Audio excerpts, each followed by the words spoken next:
Salut à tous. Abonne-toi à ma chaîne et mate la suite de actualités sur ta chaîne car les forces armées maliennes, FAMA, ont libéré 18 otages longtemps en captivité entre les mains des terroristes. Parmi ces personnes qui viennent de recouvrer la liberté ce vendredi 25 février 2022, figuraient 17 militaires maliens, selon le communiqué de la présidence malienne. Grâce aux efforts inlassables des autorités de la transition, 18 otages dont un civil et 17 militaires ont été libérés des mains de leurs ravisseurs, peut-on lire dans le communiqué de la présidence du Mali qui précise que certains d'entre les otages étaient retenus en captivité depuis 2019. Ces personnes, qui viennent de recouvrer la liberté, ont été reçues par le président de la transition, le colonel Assimi Goïta. L'occasion pour ce dernier de saluer les efforts des forces de défense et de sécurité ainsi que ceux de toutes les personnes de bonne volonté qui ont concouru à leur libération. Enfin, sur instruction du président Goïta, le communiqué précise que des efforts sont en cours pour libérer tous les otages sur le territoire malien. C'est une solution de substitution. Avec le retrait officialisé de Barkhane et Takuba qui luttaient contre le terrorisme au Mali, des groupes armés du nord du pays se proposent d'assurer la même mission. Comment combler le vide que vont laisser Barkhane et Takuba au Mali? Les propositions ne manquent pas. La dernière vient du nord du pays. Il s'agit des groupes armés du nord. Membres du cadre stratégique permanent, CSP, ce sont les groupes armés signataires de l'accord de paix de 2015 avec le gouvernement.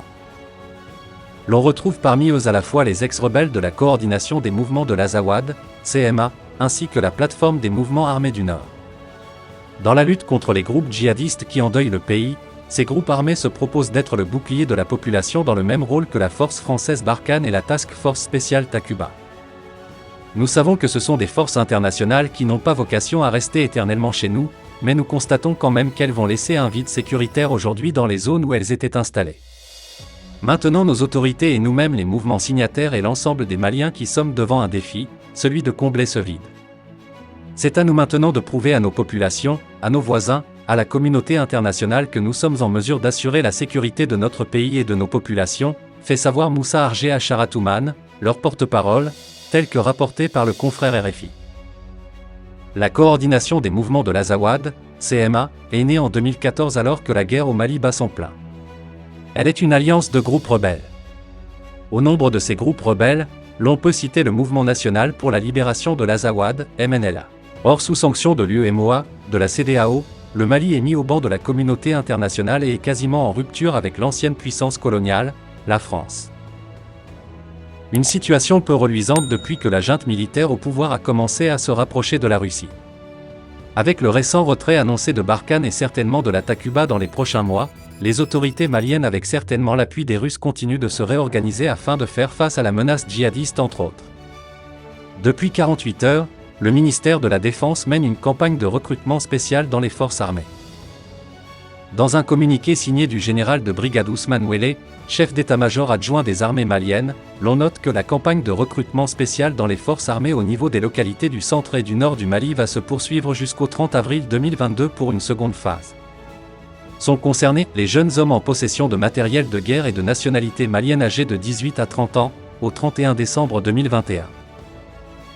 La junte malienne qui sait qu'elle aura fort à faire vis-à-vis de l'opinion publique malienne, très exigeante, espère rapidement occuper les bases militaires abandonnées par ses anciens alliés européens dans le cadre de la lutte contre le terrorisme. Ce recrutement permettra à terme de couvrir les besoins en hommes mais bien malins qui sait comment ces hommes seront rémunérés si les sanctions économiques persistent.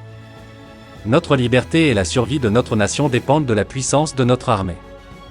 En dépit des soubresauts, les coups bas et les revers sanglants qu'elle a subis ces dernières années dans sa mission régalienne, force est de reconnaître que l'armée malienne est en pleine puissance. Elle mène une lutte implacable contre le terrorisme sous toutes ses formes. Depuis quelques mois, les Maliens sont enthousiastes de constater la montée en puissance de leurs forces de défense et de sécurité, avec la libération des villes comme Farabougou et Marebougou qui étaient sous le joug des terroristes. Cette montée en puissance de nos FAMAS s'explique non seulement par les nouveaux matériels et équipements acquis de dernière génération par les autorités actuelles, mais aussi la nouvelle stratégie adoptée par le commandement militaire qui est de passer à l'offensive pour traquer les terroristes et autres bandits de grand chemin.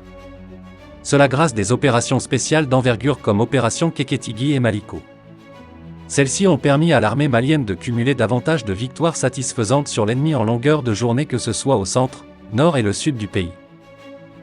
Pour galvaniser la troupe, Le chef d'état-major général des armées, Oumar Diarra, est sur le terrain depuis quelques semaines, pour superviser les différentes opérations déclenchées dans les différents secteurs. Le général Diarra apporte aussi le soutien politique du chef suprême des armées.